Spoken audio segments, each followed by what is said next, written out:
There is something strangely unimpressive about people who have had money for a very long time. Not rich people, not luxury influencers, not newly successful entrepreneurs eager to prove something, but old money, the kind of families whose names quietly appear on museum wings, university libraries, foundations, trusts, and land records dating back generations. If you ever expect them to behave like the internet version of wealth, constant designer logos, dramatic displays of luxury, extravagant spending, you are often disappointed, because what keeps old money rich is, surprisingly, almost painfully boring. The habits are repetitive, quiet, unremarkable, sometimes so ordinary they seem disappointing. And that may be precisely why they work. In a culture obsessed with shortcuts, excitement, and fast wins, old money families often operate according to a completely different emotional rhythm. They are not trying to look rich. They are trying to stay rich. And staying rich, it turns out, is often less glamorous than becoming rich. Because somewhere between the champagne fantasies and luxury marketing, many people absorbed a dangerous idea that wealth is built through extraordinary moments. One giant investment, one lucky break, one genius business move, one life-changing opportunity. Old money thinks differently. They understand something psychologically uncomfortable. Fortunes are rarely protected by exciting decisions. More often, they survive because of disciplined boredom, quiet systems, repeated behaviors, emotional restraint, tiny choices made over decades. The core difference: one group learns how to make money, the other learns how not to lose it, and history offers a brutal warning. Many families become rich. Very few remain rich. The statistics surrounding generational wealth are sobering. Large fortunes frequently disappear within a few generations, not because heirs lacked opportunity, but because habits changed. Impulse replaced patience. Consumption replaced stewardship. Status replaced stability. Even among America's wealthy dynasties, historians quietly note the same pattern. Preserving wealth is often harder than creating it. The famous phrase "shirt sleeves to shirt sleeves in 3 generations" exists in cultures around the world for a reason. Money arrives, comfort grows, discipline weakens, then the fortune quietly evaporates. Yet some families somehow resist this pattern. The question is, how? How do certain dynasties remain wealthy while others slowly disappear? Why do some fortunes endure wars, recessions, inflation, political shifts, and cultural revolutions? The answer is rarely dramatic, and perhaps disappointingly, it often begins with habits so boring most people overlook them entirely. 1. They treat money like a responsibility, not an emotion. The first habit sounds simple, but it may quietly explain everything. Old money families tend to view money emotionally differently, not better. Differently. For many people, money feels emotional. Money means freedom, status, security, validation, revenge, proof, sometimes even self-worth. A salary increase feels personal. A luxury purchase feels rewarding. Financial success becomes tied to identity. But many old money environments intentionally create emotional distance from money. Children raised around generational wealth are often taught, sometimes directly, sometimes silently, that money is not entertainment. It is infrastructure, something to manage, something to preserve, something to deploy carefully, almost like maintaining an old estate. You do not become emotional about the plumbing. You maintain it, quietly. This emotional detachment changes behavior in ways most people never notice. Imagine 2 people receiving $1 million. The The first sees freedom and asks, "What can I buy?" The second sees responsibility and asks, "How do I make sure this still exists for my grandchildren?" That difference alone changes everything, because emotionally charged money decisions tend to become expensive. Fear causes panic selling. Excitement causes reckless investing. Ego causes overspending. Insecurity creates lifestyle inflation. Old money systems are often designed specifically to reduce emotional decision-making. Trusts, advisors, structured spending, delayed access, multi-signature approvals. These systems may seem restrictive, but restriction often protects wealth. Even within historically wealthy families, like the Rockefeller family, wealth preservation reportedly relied less on dramatic investing genius and more on rigid systems, budgeting discipline, and structured long-term planning. That sounds boring, because it is, and boring compounds. What destroys many fortunes is not catastrophic failure. It is emotional leakage, tiny emotional spending patterns repeated over decades. Buying to impress, investing impulsively, overextending during optimistic periods, trying to match other wealthy people, responding emotionally to market panic. Real wealth preservation often looks deeply unimpressive from the outside. And perhaps this explains something many people misunderstand. Old money does spend, sometimes enormously, but usually with purpose. There is often an invisible framework underneath. Property, education, networks, business ownership, philanthropic positioning, tax efficiency, legacy assets. The spending appears luxurious, but behind it often sits strategic thinking. A private school education is not simply prestige, it becomes network preservation. Historic real estate is not simply beauty, it becomes asset protection. Art collecting is not simply aesthetic pleasure, it may become wealth storage. Luxury exists, but it is frequently attached to function. Meanwhile, newer wealth cultures sometimes prioritize visibility, luxury first, systems later, and that difference matters, because wealth built emotionally often disappears emotionally, which leads to another surprisingly boring habit. Old money tends to worship something modern. Culture hates patience. 2. They are uncomfortably patient. Modern culture trains people to expect speed, fast shipping, fast content, fast money, fast success. Even investing conversations increasingly sound impatient. How fast can this grow? How quickly can I scale? How soon can I retire? Old money often operates according to a timeline that feels almost unnatural to modern minds.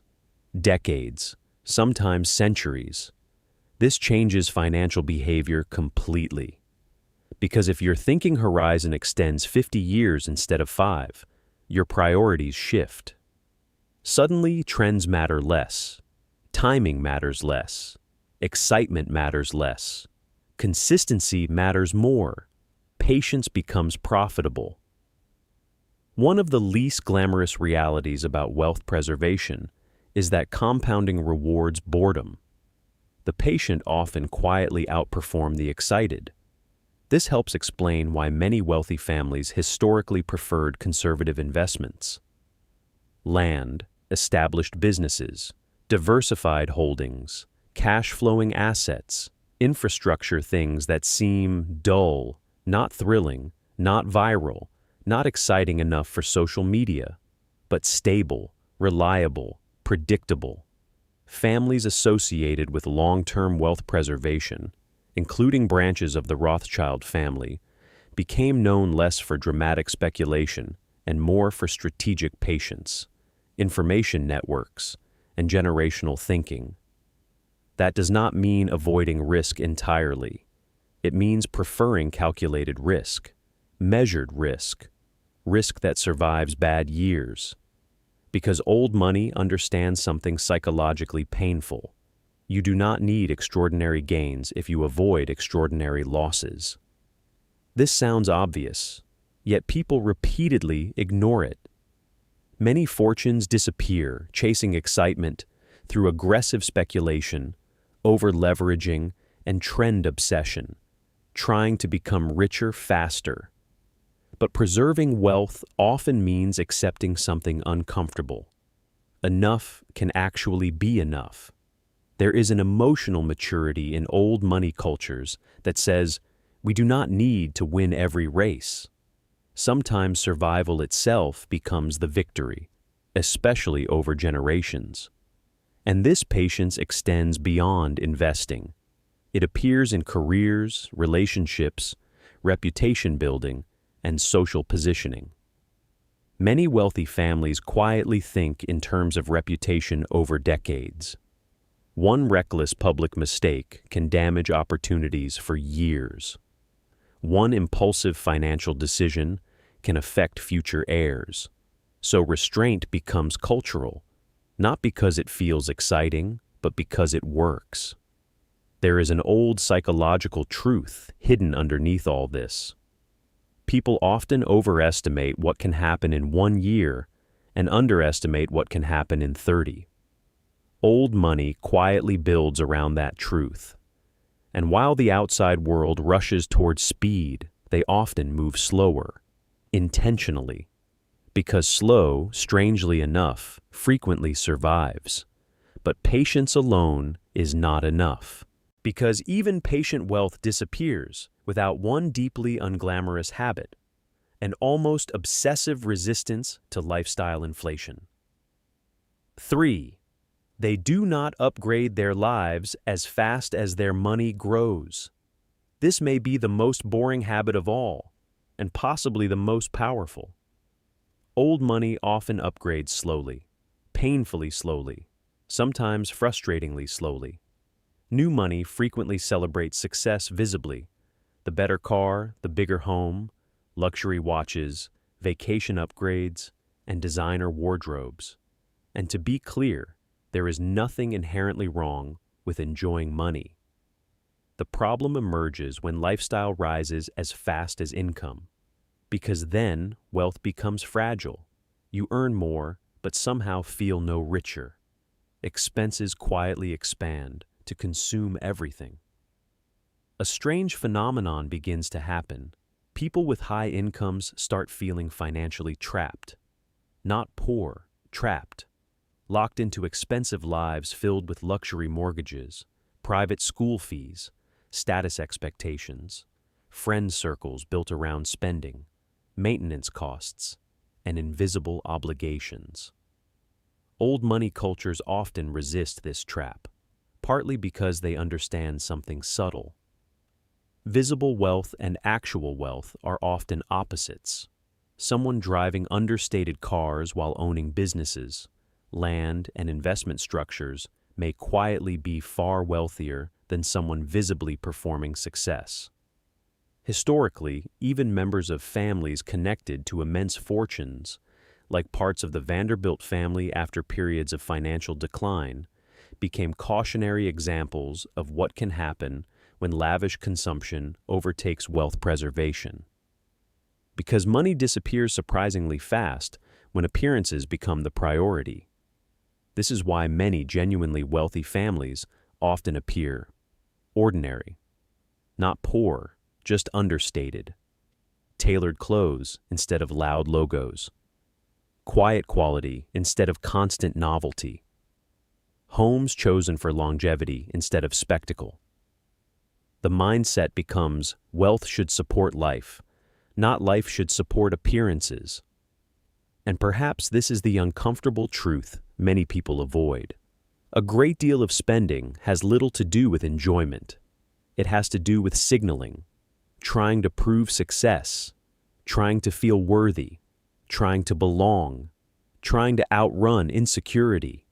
Old money often removes itself from this competition entirely, because if everyone around you already has money, there is less pressure to perform wealth.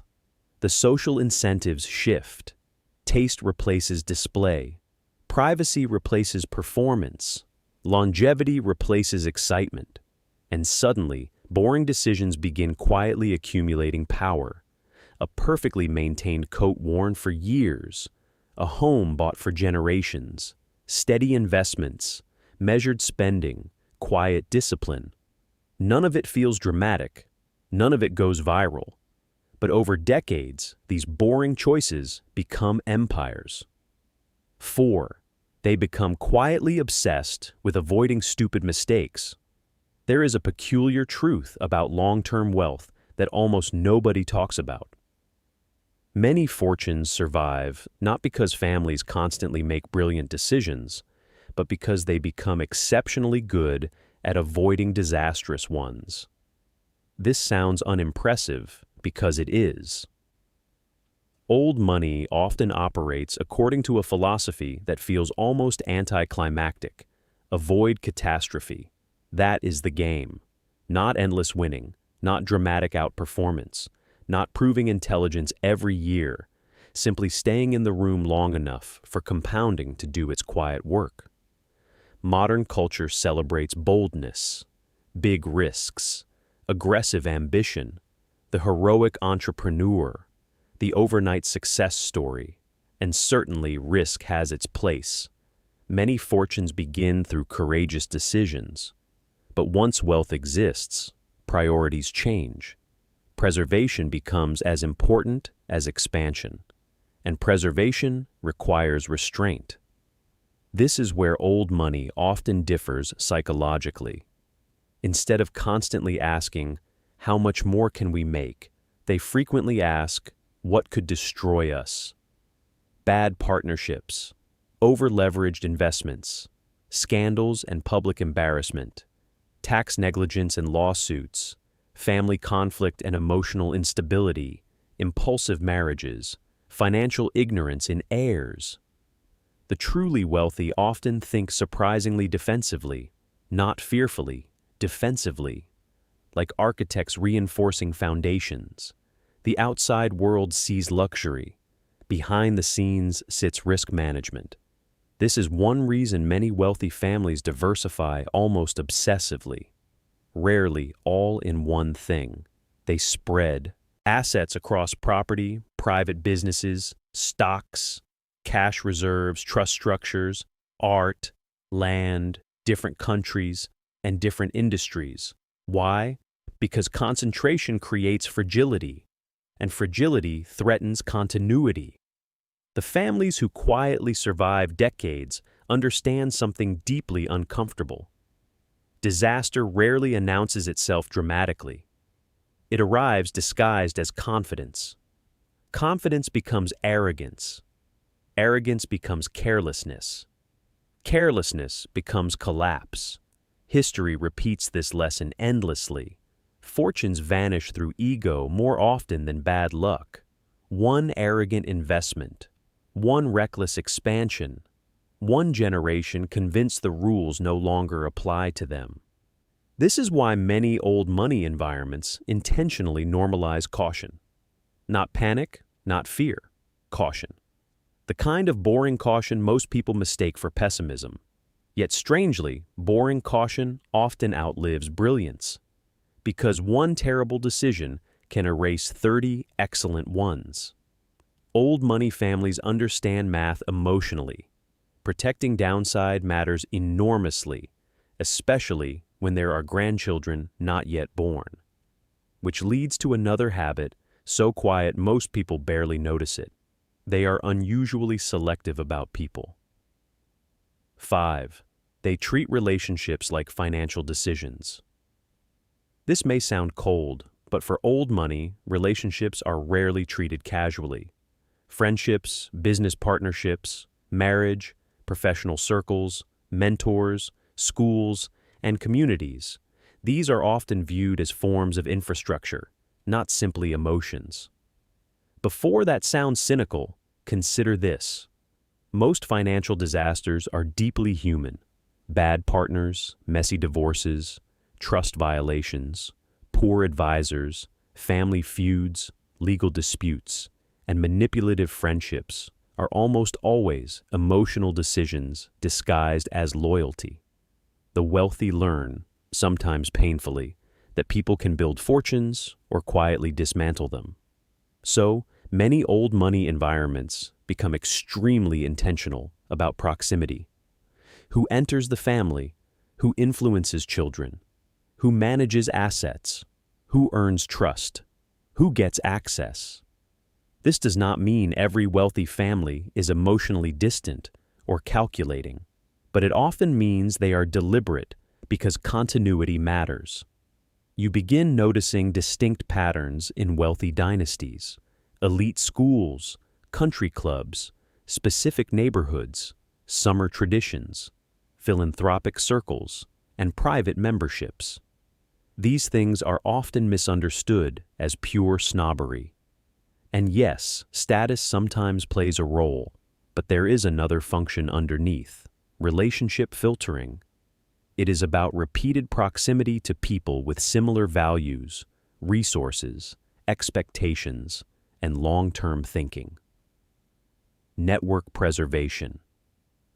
The children of wealthy families often grow up around people who already understand delayed gratification, business language, legal systems, investing, and institutional behavior.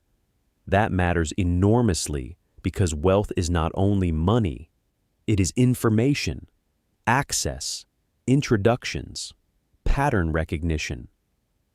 One conversation can change a career.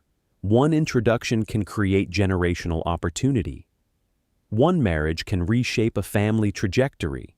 Historically, powerful families, including branches of the Rothschild family, understood the strategic role of relationships exceptionally well, often building trust networks that stretched across countries and generations. Again, boring, not dramatic, not flashy, but deeply effective. Success is often substantially social. Who surrounds you quietly shapes your financial life. Their habits, standards, emotional regulation, spending norms, risk tolerance, values, conversations, and ambitions. Old money often protects its environment carefully because eventually environments become outcomes. 6. They teach heirs to feel slightly uncomfortable. One of the biggest myths about generational wealth is that rich children simply receive unlimited privilege, no limits, no discipline, no expectations, and no discomfort. Yet families who successfully preserve wealth often do something surprisingly counterintuitive. They manufacture friction, not cruelty, not deprivation, friction. Because they understand an uncomfortable truth: ease can weaken people, and weakened heirs can destroy fortunes. Many wealthy families quietly create systems designed to prevent entitlement. Part-time jobs and structured allowances, early financial education and exposure to discipline, delayed access to family money, apprenticeships inside family, businesses, mandatory philanthropic involvement. The goal is rarely punishment. The goal is competence, because money without competence becomes dangerous. The fear many old money families carry silently is not poverty. It is fragility. They fear a generation too soft to sustain what previous generations built. This fear appears repeatedly across wealthy histories. Even the enormously successful Rockefeller family became known for emphasizing discipline, education, stewardship, and philanthropy across generations, partly to avoid the common collapse that often follows inherited wealth. Why? Because inherited wealth creates a strange psychological problem. Children can grow up insulated from consequences, and consequence-free environments distort judgment. Suddenly, bad decisions feel affordable, failure feels impossible, risk feels harmless, and consumption feels normal. Then reality arrives. Many fortunes disappear because heirs inherit assets, but never inherit the mindset required to protect them. Old money often responds by emphasizing values over access, discipline, discretion, education, reputation, contribution, and responsibility. Some wealthy families even intentionally understate the extent of family wealth to younger children, not from secrecy alone, but to reduce entitlement, normalize ordinary behavior, and encourage ambition. Ambition disappears easily when comfort becomes automatic. There is an old saying among wealthy advisors: the first generation builds, the second preserves, the third risks, destroying everything. That phrase survives for a reason, and families trying to escape that cycle often embrace something surprisingly boring: boundaries, rules, expectations, quiet discipline. Not glamorous, but protective, because money alone rarely sustains wealth. Culture does. 7. They protect their name like an asset. Old money families often understand something the internet age forgets. Reputation compounds, quietly, slowly, sometimes invisibly, until one day it becomes priceless or ruined. To many wealthy dynasties, the family name itself becomes an asset, not out of ego or vanity, but because reputation opens doors money alone cannot. Trust, partnerships, political access, business credibility, institutional respect, social acceptance, and intergenerational opportunity. Once a name carries credibility, opportunities begin arriving differently. People trust faster, networks expand easier, and introductions matter more. And because reputation becomes economically valuable, protection becomes serious. This partly explains why old money often values privacy. Not secrecy, privacy. There is a difference. They tend to avoid unnecessary scandals, public chaos, messy oversharing, and attention for attention's sake. Because visibility creates risk, and risk threatens continuity. Modern culture increasingly rewards exposure, showing everything, posting everything, announcing success, and turning life into a performance. Old money frequently moves the opposite direction. Quiet homes, private vacations, limited publicity, measured speech, and understated wealth. The logic becomes simple. If attention is unnecessary, why invite it? This mindset also influences spending. True luxury often becomes quieter, less branding, more craftsmanship, less recognition, more quality. Because when reputation matters, desperately trying to impress becomes socially expensive.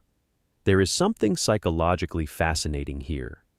Many people pursue status through visibility.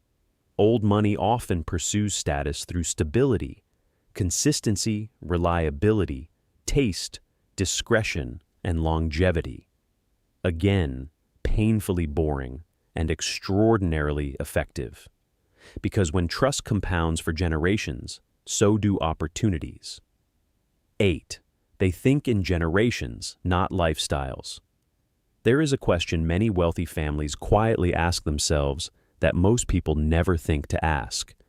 Not how much money do we have, but what kind of future are we building? At first glance, the difference sounds subtle. It is not, because lifestyle thinking and generational thinking produce completely different behaviors. Lifestyle thinking asks, how can I enjoy this? How can I upgrade my life? How can I experience more comfort? How can I feel successful? Generational thinking asks, how do we preserve this? How do we strengthen what exists? What survives after we are gone? What problems will future generations face? How do we leave options, not burdens? Old money families often think in centuries, not seasons. And once you understand this, many of their boring habits suddenly make sense. Why buy quality instead of replacing things constantly? Because durability matters. Why prioritize stable assets over exciting trends? Because resilience matters. Why invest heavily in education? Because capable descendants matter. Why emphasize reputation? Because names outlive individuals. Why avoid reckless spending? Because temporary pleasure should not compromise permanent security. Many old estates, institutions, foundations, and family enterprises survived precisely because someone decades earlier made decisions for people they would never meet. That is a profoundly different psychological framework. Imagine planting trees whose shade you will never sit under. That is how generational wealth often thinks. And perhaps this explains something emotionally uncomfortable about modern culture. We are trained to optimize for now. Now money, now recognition, now success, now comfort.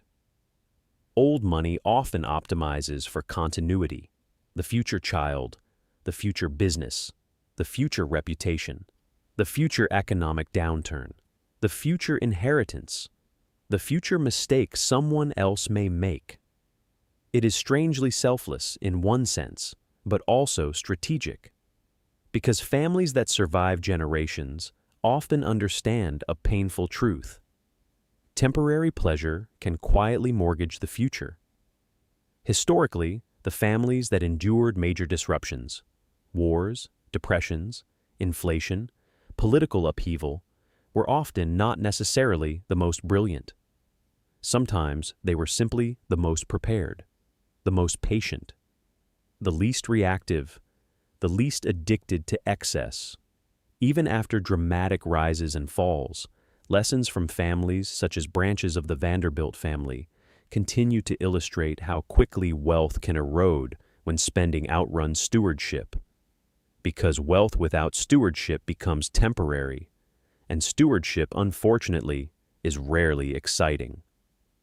9. They master the art of being boring. This may be the uncomfortable truth underneath everything. Old money often succeeds because they resist excitement. Financial excitement, social excitement, status excitement, emotional excitement.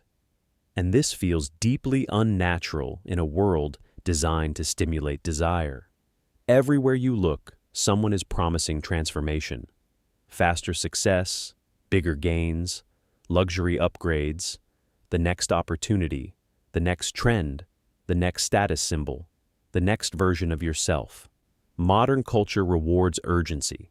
Old money quietly rewards repetition. The same investment habits, the same standards, the same discipline, the same family expectations, the same measured thinking, the same emotional restraint, year after year, decade after decade. This sounds terribly dull because it often is, and perhaps that is exactly the point. Boring scales, boring survives, boring compounds. Excitement often burns hot, then disappears. This applies to almost everything. Boring marriages tend to survive. Boring businesses often outperform flashy ones. Boring investments quietly compound. Boring routines create competence. Boring financial habits build security. There is something deeply psychological happening here. Many people sabotage themselves because stability feels emotionally unstimulating. When life becomes calm, they create drama. When money becomes stable, they take reckless risks. When success arrives, they overspend. When things become predictable, they mistake peace for stagnation. Old money cultures often normalize steadiness, not because life lacks ambition, but because chaos is expensive. Emotion is expensive. Impulsiveness is expensive. Attention-seeking is expensive. Instability is expensive. And perhaps this explains why genuinely wealthy people can sometimes feel strangely unimpressive. They are not trying to entertain anyone. They are not performing wealth. They are simply maintaining systems, quietly, patiently, almost invisibly. The irony is difficult to ignore. The very habits many people dismiss as boring, budgeting, patience, moderation, discretion, long-term thinking, risk management, relationship discipline, and reputation protection, may be the exact habits separating temporary wealth from lasting wealth. Not genius, not luck, not luxury. Habits. Repeated long enough to become culture, and culture repeated long enough to become legacy. So perhaps the greatest misunderstanding about old money is this. People imagine generational wealth survives because wealthy families possess secret knowledge, exclusive tricks, hidden strategies, or financial magic unavailable to everyone else. But often, the truth is much quieter, much less glamorous, and strangely more accessible. The habits that preserve wealth are often painfully ordinary. 1. Spend less than you can afford. 2. Avoid unnecessary risk. 3. Think long-term. 4. Protect your reputation. 5. Choose people carefully. 6. Teach discipline early. 7. Do not confuse luxury with stability. 8. Do not confuse visibility with success. 9. Do not let temporary emotions make permanent decisions, because what destroys wealth is rarely one dramatic disaster. More often, it disappears quietly. A little overspending here, a little ego there, a little impatience, a little carelessness, a little status competition, until one day, the fortune that looked permanent somehow isn't. Old money understands something uncomfortable. Wealth is easier to lose than people imagine, which is precisely why they protect it with habits that feel almost unbearably boring. And maybe that is the real secret. The people who stay wealthy are often willing to be bored in ways others are not. Willing to repeat, willing to wait, willing to resist, willing to think beyond themselves. Because while the world races toward excitement, quiet systems continue working in silence, compounding, growing, enduring, long after trends disappear, long after attention fades, long after appearances stop mattering.